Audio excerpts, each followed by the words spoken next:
أعوذ بالله من الشيطان الرجيم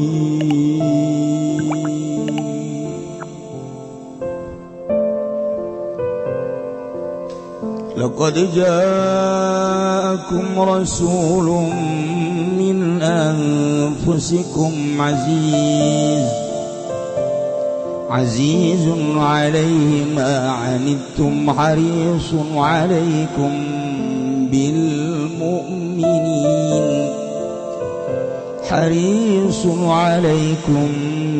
بالمؤمنين رؤوف رحيم فإن تولوا فقل حسبي الله لا إله إلا هو عليه توكلت وهو رب العرش العظيم Allah alam bimaradillah qad ja'akum yaki teman-teman tekakum insara kabeh rasulun apa utusan min anfusikum kang tetep saking pirang-pirang awak sira kabeh minkum tegese saking sira kabeh Rasulun te Muhammadun nyatane kangjeng Nabi Muhammad sallallahu alaihi wasallam azizun alaihi ma'anitum kang sangat syadidun tegese kang sangat alaihi igata Rasul ma'anitum apa barang kang masyakat sakabeh tegese kamasyakatan sira kabeh masyakatukum tegese kamasyakatan sira kabeh waliqaukum lan nemu sira kabeh al-makura ingkang yang sengiti harisun alaikum turgang gasang selamingat sesera kabeh anta tadu cinta oleh pituduh sira kabeh bil mu'minina kalawan wong kang mukmin kabeh rauf turgang banget la syadid tegese kang sangat welas rahim turgang asiri ya Rasul lahum kada mu'minina al-ghaira in becik fa in tawallaw maka lamun mengoy nas anil imani bika saking imankeun galawan sira pakul maka ngucap sira Muhammad hasbi Allah ta kang nyukupi ingsun kafiyat tegese kang nyukupi ingsun iku Allah la ilaha illahu ora pangeran iku maujud angin Allah alaihi atas Allah balaka tawakkaltu masrakan insun bi kalawan Allah wa zikulan ngamandal insun tegese kumandal insun la digi ora kalawan lian Allah walaluti Allah rabbul arsy ku pangeran arasal kursi tegese kursi azim kang khusahun ya Allah ing arsy biziki kalawan dan tutur li annahu azamul makhluqat kadasatuhu ya arsy tukang luwi agung-agung sakeh kang den damel wa rawal hakim fil mustadrak lan ngariwayatkeun sapa Imam Hakim ing dalam kitab Mustadrak an Ubay bin Ka'ab saking ki Ubay kang putraning ki bab Ka'ab kala le ngucap ya Ubay ucap pada akhiru ayatin nazalat utawi akhir ayat kang tumurun ya ayat iku laqad ja'akum rasulun ila akhir surat tugakeun sira teka mari akhir surat teka mari akhir surat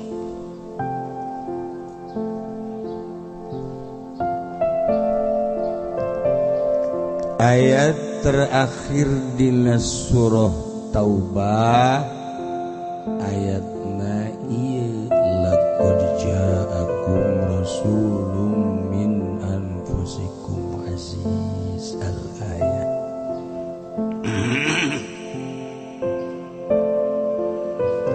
Ieu ayat khitab khusus kafara orang Arab. Orang Arab anu nyaksian kana turuna Kangjeng Nabi, kelahiranana turunanana sekaligus diutusna Kangjeng Nabi menjadi Rasul Allah. Tetapi aya teu meunang hidayah mah hese tetep. Urang nu jauh jarak tempuh anu jauh, jarak masa anu lila. Tetapi urang dibere hidayah ku Gusti Allah teu wauh ka Kangjeng, teu apal tempat lahirna. Tapi geus kapiheulaan ku cahaya ilahi iman urang ka Kangjeng Nabi Muhammad sallallahu alaihi wasallam. Mahal kata iman, ya Allah ya Allah. Tinggal mempertahankan iman, keyakinan sababaraha lengkah deui urang hirup bakal balik ka alam barzakh.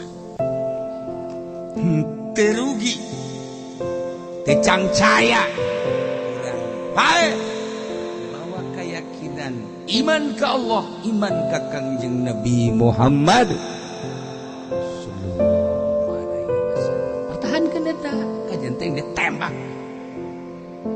geus kajen ditembak bunuh kumaha Allah Muhammad Allah iman ke Allah, iman ke Kangjeng Nabi salah.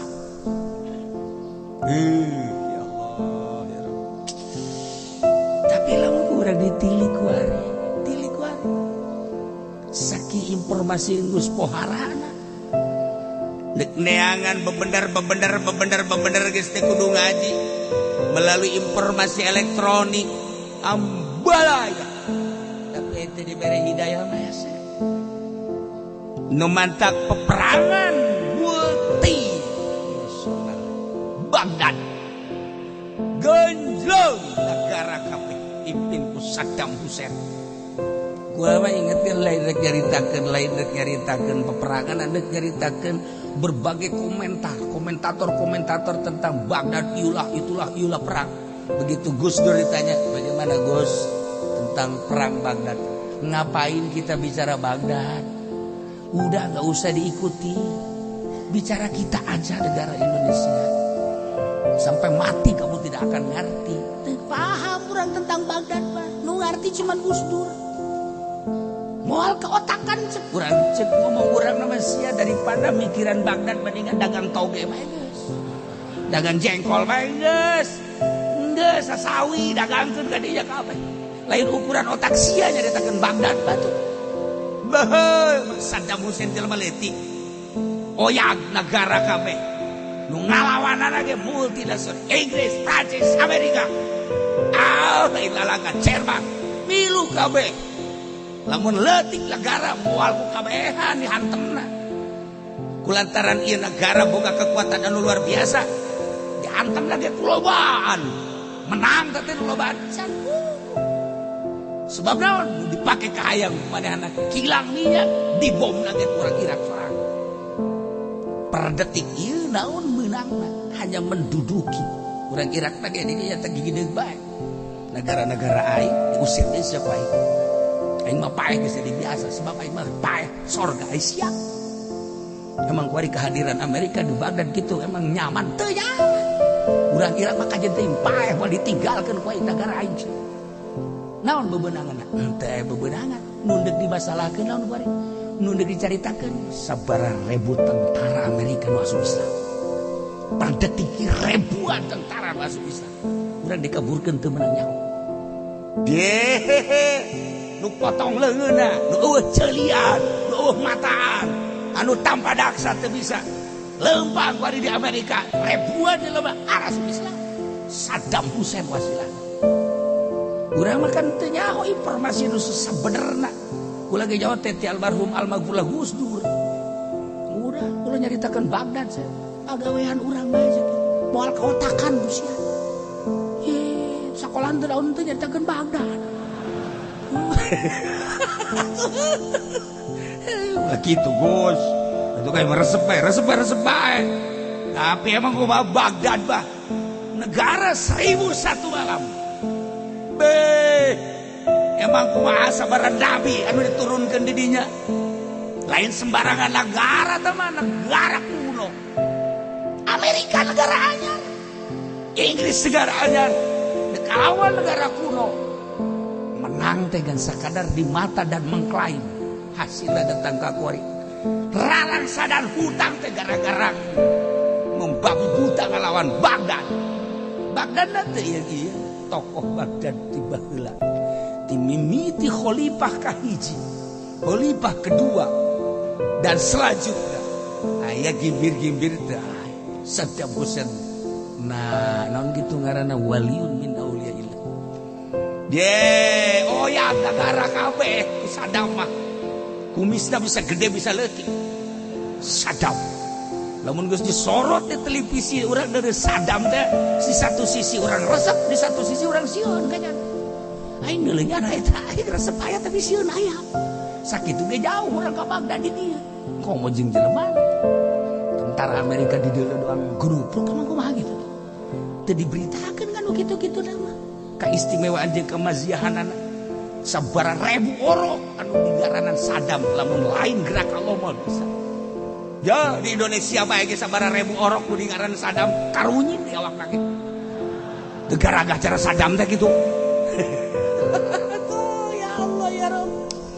Nah, ieu mah keur carita hidayah melalui peperangan. Ternyata hidayah didapat melalui peperangan. Ieu mah keur carita maha kuasa Allah direk nyaritakeun peperangan multi jeung Baghdad lain. Hese teh menyaritakeun anak lantaran dibalik cerita tentang peperangan Baghdad aya satu dakwah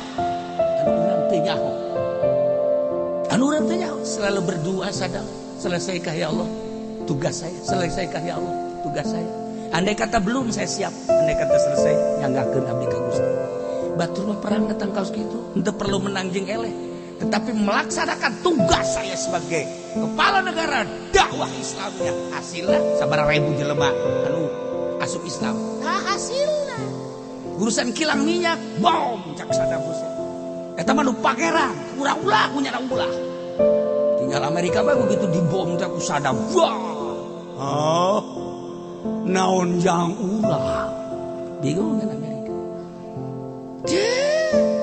Urang kasus kaditu ka Baghdad teh kereta kilang minyak ambalaya berserakan. Negara acak-acakan. Irak mah tenang, teu bermasalah. Junaidil Baghdadi aya di Baghdad, Abu Bakar Shibli aya di Baghdad, Syekh Sri Sikti aya di Baghdad, Syekh Marufil Qurhi aya di Baghdad, Syekh Abdul Qadir Al-Jailani aya di Baghdad. Tokoh-tokoh sufi dunia anu kuari jadi rujukan seluruh dunia aya di Baghdad kabeh. Tenang urang Baghdad mah eueuh ieu eueuh itu. Per detik ieu apakah kacau urang Baghdad. Ketika ya orang Amerika geus deuk siapa itu? Orang Baghdad asal dari orang Amerika geus.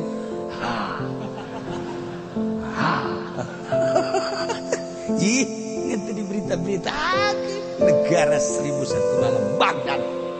Deh. Pokoknya mah urang-urang menyaritakeun Uzbekistan jeung Baghdad sejarah sufi.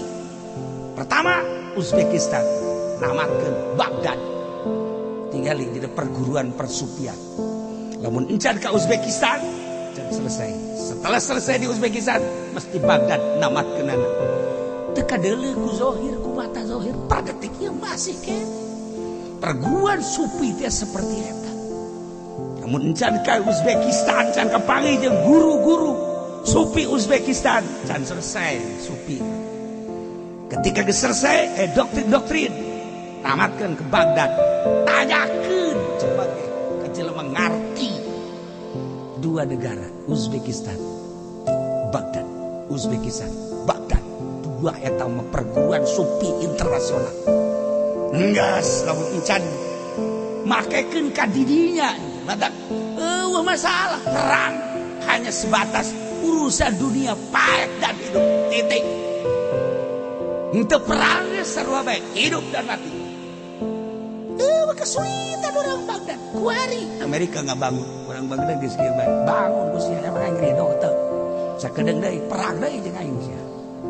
Orang Baghdad mah geus kitu. Saya diciptakan untuk perang. Indonesia lain, kita diciptakan untuk korupsi. Jangan tinggalkan korupsi sampai mati, bawa mati. Dia tuh sebodoh sia. Yang ngedongeng doang ya. Korupsi kita nanti. Jauh aing mah korupsi mana? Aing kira mun aya mah tunduk sarua. Dia aing bangsa Indonesia. Sia, sia nu siang. Iya. Iya bener jaritakeun peperanganana capek. Mengikuti orang. Wow, tiba heula Baghdad mah diikuti ku ali ku bangsa sufi-sufi, ku ulama-ulama. Ieu jebolan-jebolan Baghdad nu pararuat. Di mancanagara teh Baghdad kajen ku kumaha ge. Matak dihancurkeun ge ku Amerika. Aya kekuatan anu terselubung, aya kekuatan anu gaib, aya kekuatan anu sulit dicaritakeunana. Bom Baghdad. Ibom, tetapi rahasiana sabaraha puluh ribu manusia masuk Islam. Masya Allah kan.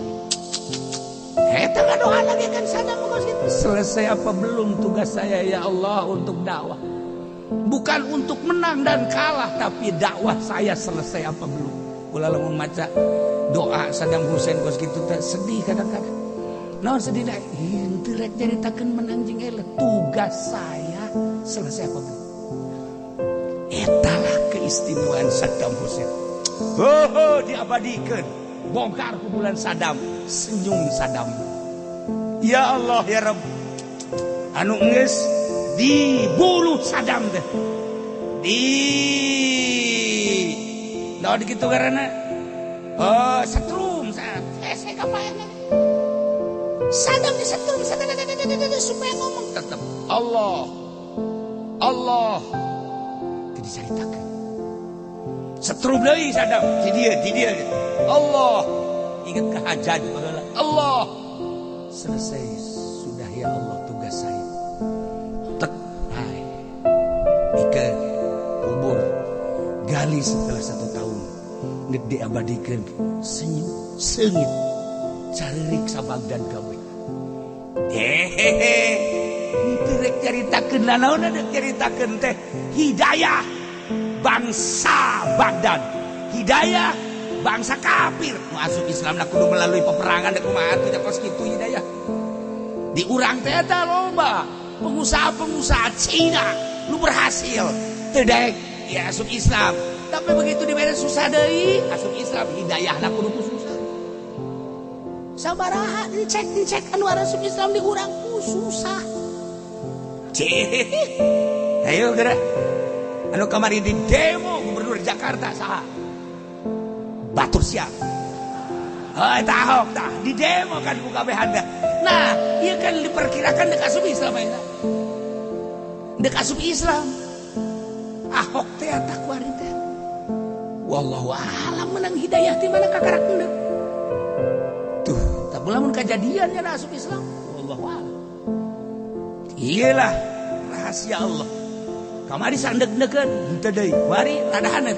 Ente mancan nyaho kan kuari perkembangan Ahok. Ya, tinggal zaman sia mah tuh.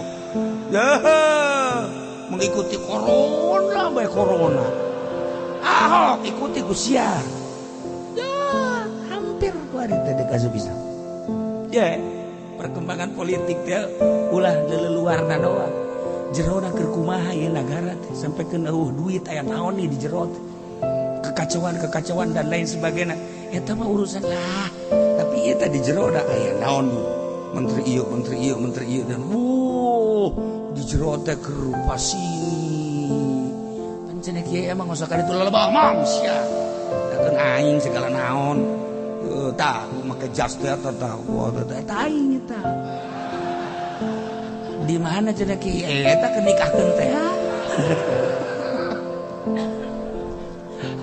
siapa teh jauh urusan ana teh jauh aing mah kedel beungeut teh bae teh nyaho kaler kidul sampai Nah, saya resep ya ngaji nunggu sekiri resepnya. Yang nu barodo ki resepnya. Gas, kenapa bagian urang we nu barodo lah habaknya lah. Penting selamat bener teh. Daripada nu palinter kabalinger. Gas informasi setik-setik we ulah loba-loba informasina. Sakitu bae ke minggu hareup lain deui ge. Aya anu masuk Islam teh hidayah teh keur ngagoler di rumah sakit, bos Indonesia, terus kemudian ke Singapura terus ke Jerman, jadinya jadi gering diimpus kieu bos Indonesia. Nah kana terus non ngaranna ngagerokeun pamajikan jeung anakna muncak ngomong urang ayah ini sekarang harus diridoin mau masuk Islam. Cek anaknya jangan bah. Enggak, kamu juga harus masuk Islam. Agama yang paling benar adalah agama Islam. Agama yang menyelamatkan kita nanti di akhirat adalah Islam. Saksikan oleh kamu sekalian. Bapak membaca 2 kalimat syahadat. Beres baca 2 kalimat syahadat, menang 1 jam mati. Di dunia sugi, di akhirat ke sorga. Senep kurang eta.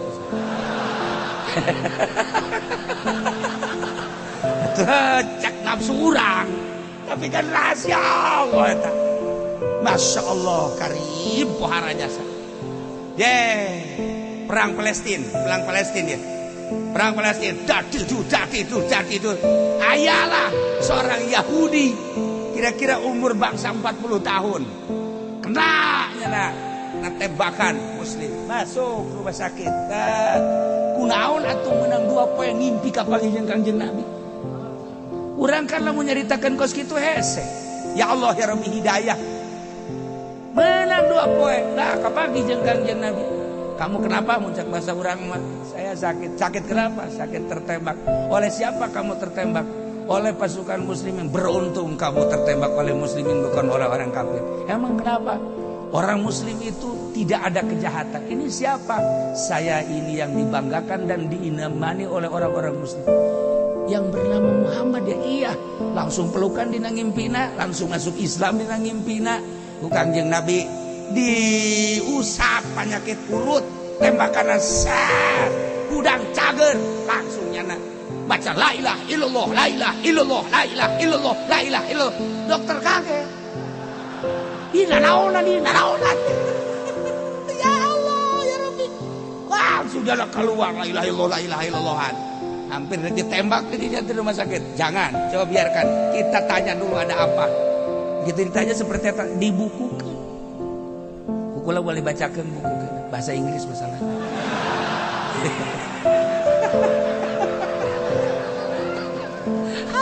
Ya Allah ya Rabbi. Iman cerita naon lain cerita naon hidayah datangnya teh melalui impian lu tadi melalui penyakit tadi melalui perang maha kawasa Allah tentang urusan Allah hidayah innaka la tahdi man ahbabta walakin Allah yahdi man yasha jelema nu dipake ka dedeh ku Kangjeng Nabi paman sorangan anu urusan Kangjeng deudeuheun nyaheun Kangjeng Nabi kajeun mang kumaha ge kukula dibela di hadapan Allah lu mate lu penting emang iman ka Allah iman ka kaula ya sorangan dipakekan dedekunya teu diberi hidayah teh mahal hidayah nah ieu marek nyaritakeun teh Kangjeng Rasul teh diturunkeun ku Gusti Allah di Mekah dilahirkan di Mekah digedekan di Mekah diutus di Mekah khusus ke para orang Arab anu nyaksian kelahiran Kangjeng anu nyaho sepak terjang kehidupan Kangjeng anu apal diutusnya sebagai Rasulullah Kangjeng turunlah ayat ieu ketika Kangjeng ke Madinah orang Madinah Juhainiyah sumping ka Kangjeng Qobilat kaya naon cek Kangjeng kami meueuh deui iwal ti hayang ditulungan ku anjeun Muhammad cinta kami ka dedeh kami jeung ka resep kami teh geus lila ka anjeun anjeun teh sumping ka dieu betapa bungahna kami ku kasumpingan anjeun Muhammad. Cak Kangjeng Nabi naon dipake kahayang ku anjeun. Natlubu kami meminta teh hiji bae kasalamatan jaga di akhirat di dunia mah jam walila. Dulur urang, anak urang, incu urang geus mararawat lah paling ge jadi cacing tanah tapi engke di akhirat. Ya Allah, teh Kangjeng Nabi, lamun eta dipake kahayang siap. Turunlah ayat ieu. Laqad ja'akum rasulun min anfusikum aziz.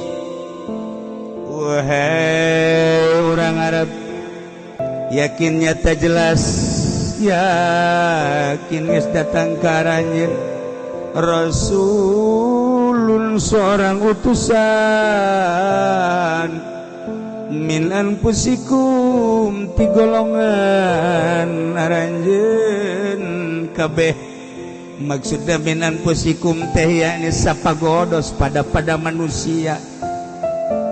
Bari apal anjeun kelahiranana, bari apal turunanana, bari apal kahirupan tileletik datang ka umur 40 tahun diangkatlah jadi Rasul Allah.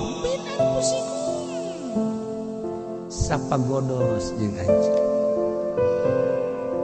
Azizun sifatna Kangjeng Nabi sebagai Rasul teh azizun alaih ma'anitum wahara pisan sangat pisan ka Kangjeng teh ma'anitum naon anu jadi kamasyakatan naranjeun kabeh anu jadi kabeng berat anjeun anu jadi kambung anjeun teh Kangjeng Nabi teh sangat aziz.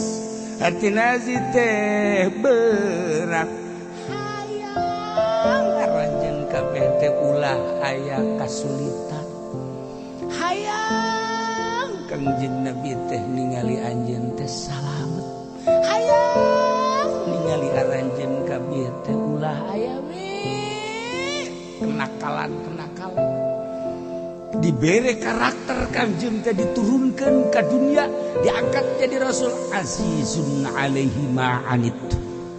Pohara luar biasa Kangjeng Nabi menginginkan orang Arab kabehan khususna ulah aya kesulitan ketika orang Arab bagian kesulitan sangat sulit Kangjeng Nabi. Ketika orang Arab aya kategenahan Kangjeng leuwih tegenah deui. Ketika orang Arab teh aya ka embung Kangjeng Nabi leuwih ulah aya kategenahan terhadap orang Arab khususna ulah ka umat muslimin muslimat ulah aya Kangjeng Nabi teh azizun alaihi ma'anitum berateun ketika dalam umat ngarasa berat. Masyaallah numantak hudang ti kubur teh Kangjeng teh ummati lain inget ka sorak ummati bangga orang boga Kangjeng Nabi seperti itu. Bener-bener manusia penyelamat anu mikiran umat ulah bae tigesle umat teh datang ka ditimbang aya kagorengan datang ka jembatan Siratal Mustaqim dipoleset teu hayangeun mbugeun Kangjeng Nabi berateun Kangjeng Nabi ketika dalam umatna sing gulimpang di neraka jahanam ulah datang ka kos kitu Kangjeng Nabi sangat tanggung jawab luar biasa azizun alaihi ma'anitum. Masya Allah bahara luar biasa. Tayilang ngeunaheun jasa urang boga Kangjeng Nabi seperti itu. Cak Kangjeng Nabi panggilan kula di mizan, panggilan kula di jembatan Siratal Mustaqim. Kula nu bakal nyapaatan ka aranjeun kabeh. Geus jelas jelema nu salalamet mah bisa berangkat sorangan ka sorga. Iyalah jelema-jelema nu carilaka nya teu ditulungan. Panggilan kula di mizan, panggilan kula di jembatan Siratal Mustaqim. Kula dia azizun alaihi ma'anitum. Ngarasa berat ketika umat manggih ka berat teh. Ulah aya anu teu salamat hiji-hiji acan. Ya Allah, ya Rabb. Iyalah laqad ja'akum rasulun min anfusikum azizun alaihi ma'anitum. Harisun alaikum tu kasem Kangjeng Nabi karanjeun kabeh anta tadu kenayen menang pituduh rajen kabeh anu pohara jadi kamemet anu pohara jadi kahayang anu jadi kepikiran per detik-nak kasem seremak Kangjeng Nabi teh harisun alaikum karajen kabeh khusus da urang Arab nu nyaksian kelahiran Kangjeng anu nyaksian sepak terjang Kangjeng anu apal turunan Kangjeng anu apal kana diangkat jadi rasulna Kangjeng umumna mah jang urang kabehan Kangjeng Nabi teh kasem serep mak ka urang kabehan supaya urang kabehan teh menang pituduh kabeh masyaallah ibankeun ka Allah ibankeun ka kaula sebagai rasul Allah ulah datang ke salah nyimankeun oh dari penyelamat iwati kula cek Kangjeng Nabi nududukeun bahwa Sang Maha Khalik adalah Allah nududukeun melalui kaula syariat nududukeun melalui kula karena berbagai hakikat kula teh hayang anjeun teh meunang pituduh abeh kula hayang kaluar tina hidayah harisun numantak diteruskan kuari perjuangan Kangjeng ku para ulama sarua ngabogahan azizun alaihi ma'anitum harisun alaikum lamun kiai henteu boga harisun alaikum henteu kasar-sar hayang menang pituduh ka mana bae umat teh lewatna leumpangna mengkolna diantep ieu kiai anu bahaya nu koseu anu hararese urang teh harisun alaikum kasang serem hayang menang pituduh ulah aya kesalahan di mana aya kesalahan umat teh urang teh sebagai kiai cemburu aduh bagi jeung salah eta teh teh yahuun keur gahareupan neraka aslina bapan urang teh keur dicekelan ku malaikat embun-embunan urang wa ma min dabatin fil ardi huwa illa huwa akhirun min asyatiha urang teh keur dicekelan embun-embunan teh ku malaikat sakapeung waktu malaikat mawa urang ka majelis taklim mawa urang ka masjid mawa urang ka pengajian sakapeung waktu mah nafsu urang menggebu dibawa urang teh ku malaikat teh melalui nafsu dibawa ke orkes dibawa ke tempat judi dibawa ke tempat zina dibawa ke tempat mabuk naudzubillah min zalik itu dibawa itu urang teh Masya Allah karim. Nah ketika dibawa ku malaikat dikamasjidkan bunga urang harisun alaikum dibawa ke tempat pengajian harisun alaikum dibawa ke tempat benar harisun alaikum ketika dibawa ke tempat maksiat nyeri hati urang ya Allah ya Rabbi teh nyahoon teh keur dibawa ka neraka nu sabenerna dibawa ka neraka teh ku malaikat teh ditarik-tarik tuh ya Allah ya Rabbi aslina makan seperti eta aslina Masya Allah karim urang teh ieu teh henteu karasa bahwa urang keur dicekelan ku malaikat dibawa ku malaikat ya Allah ya waful mujrimuna bisimah bakal kanyahoan ke di akhirat jelema anu doraka dengan tanda-tanda jeung ciri-cirina kadorakaan jelema patukhadu bin nawasi wal aqdam diseredan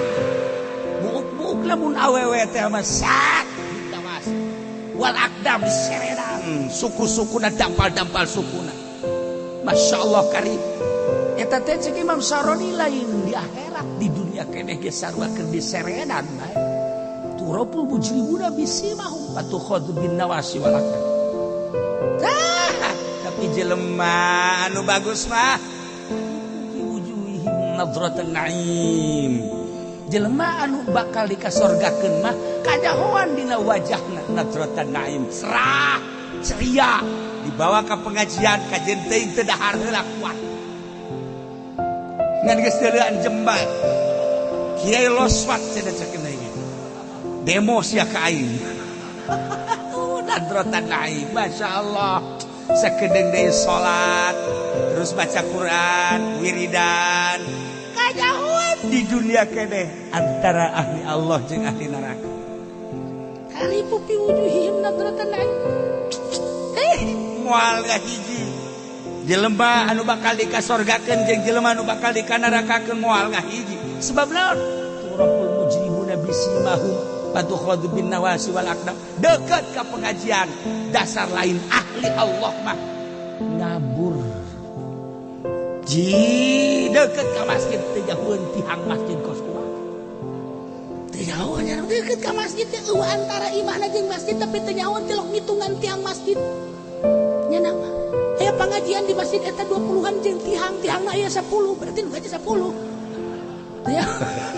tuh kan tak ieu teh maksudna teu kajahoan ku urang bakal jadi ahli surga ahli neraka padahal kanyahoan nyingrai di dunia keneh urang ku ari samobil aju ngahiji urang jeung camat di mobil urang ngahiji jeung camat deuk naon nu diobrolkeun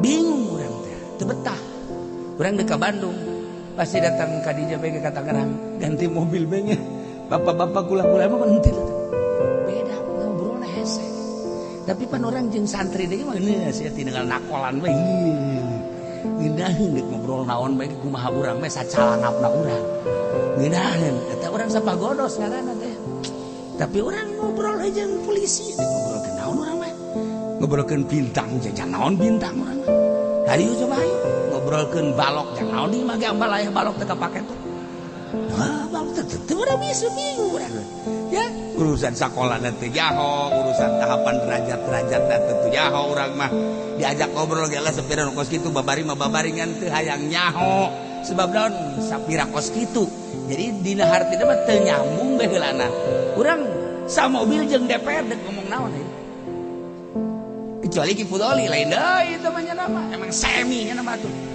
bisa teh mah ngobrol teh mah sebab kosok aya bagianana pan perbulan-perbulanana uang jago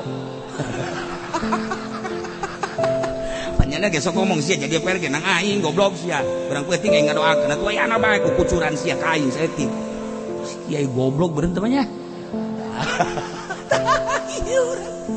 teu bisa orang ngobrol jeung DPR teu bisa nyaritakeun perkembangan politik yang teu bisa ieu deuk nyaritakeun naon ieu deuk nyaritakeun teh misah turaful mujrimuna bisima DPR jeung DPR bangsa ahli neraka PNS mah ya tuh anu teu salat sia mah sok aju ka aing teh goblok soal mana nu benerna heulana tuh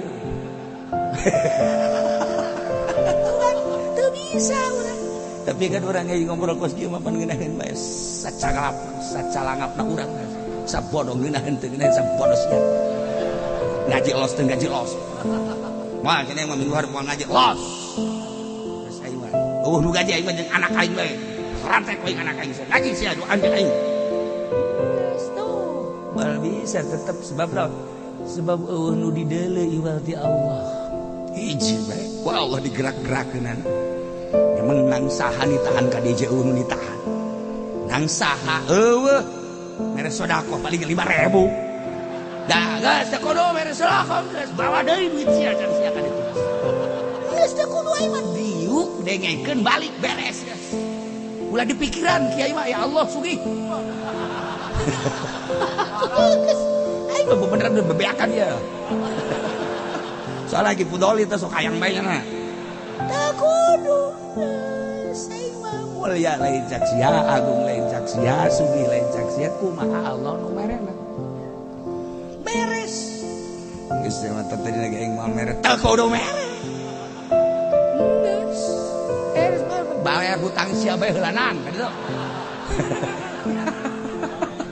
ye ieu majelis kieu 15 miliar leuwih ieu ye 15 miliar leuwih ieu apa aya duit sia di dieu ya Allah ya siapa dia kayuhan ngeunaheun tah gas di Sumanun teu mayar di luar ngajina sia cenah jeung kiai baju juara tungtungna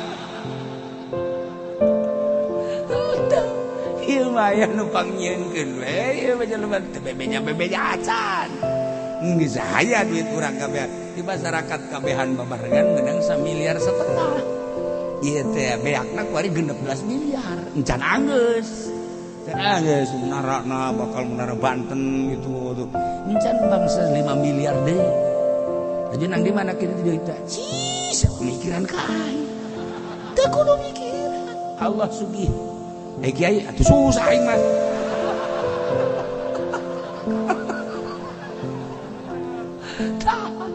Ieu mah lainna naon ye.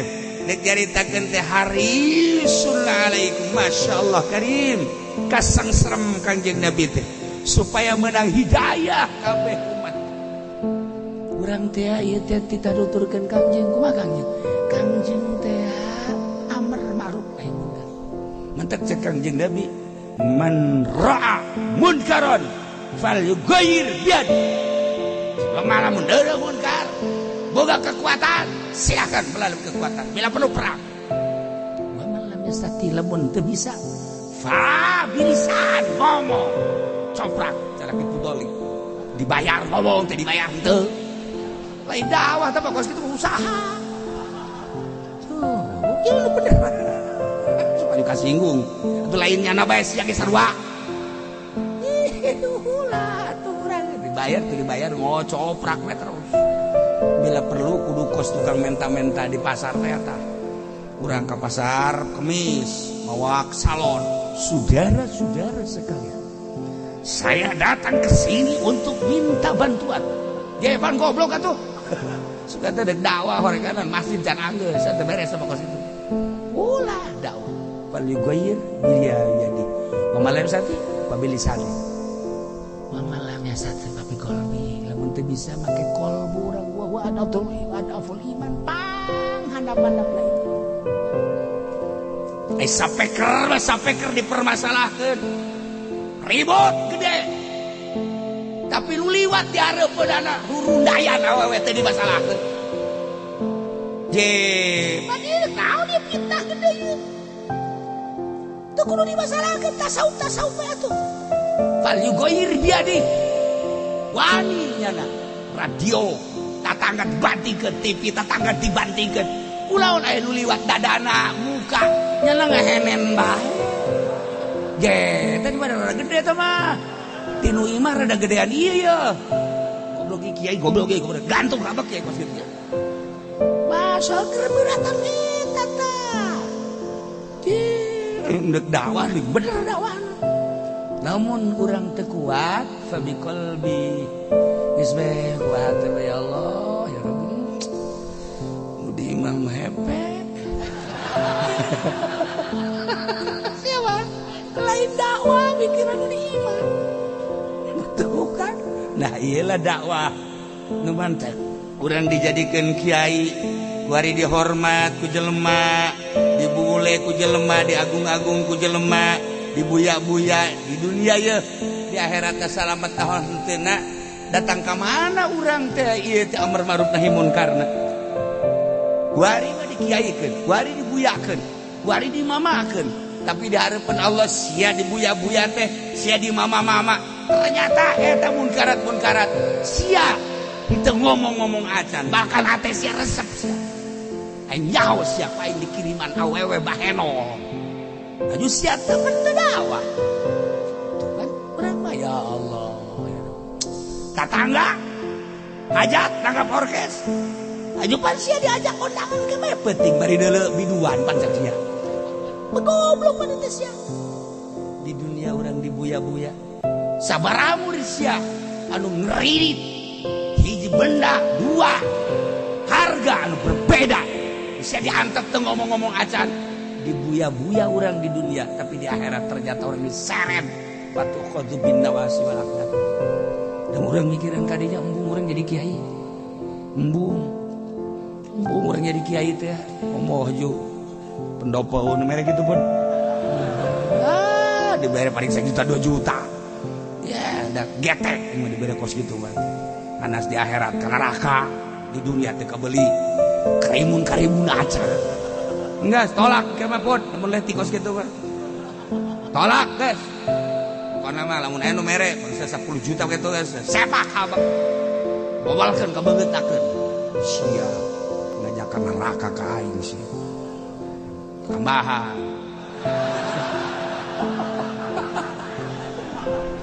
itu beres tahaye urang lamun pikiran kaji ya Allah ya Rabbi salamat apa moal henteu rek mikiran batur mikiran urang bae ieu nahi munkar urang geus datang ka mana ieu menurut Allah urang kiai teh bener apa henteu urang diagung-agung dimulia-mulia aya di akhirat urang diseret dikanarakeun gara-gara urang henteu nahi munkar mendak hayu bae gocoprak bae geus kiai ngomong bae ulah eureun-eureun anu haram ayo ngomong bae ditanggap teu ditangkap ngomong bae kayak moal kembali bakal grogol kurang ada jalan teu eureun-eureun reman teh sumutna ye itu mah tugas urang tapi disesuaikeun ya neilah yakin jelas jata datang karanjeun kabehan utusan nu ngaran Muhammad eta teh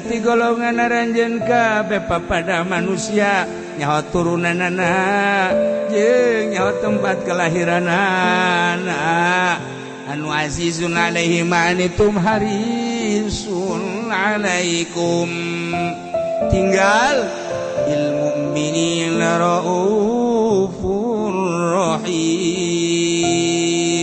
wallahu a'lam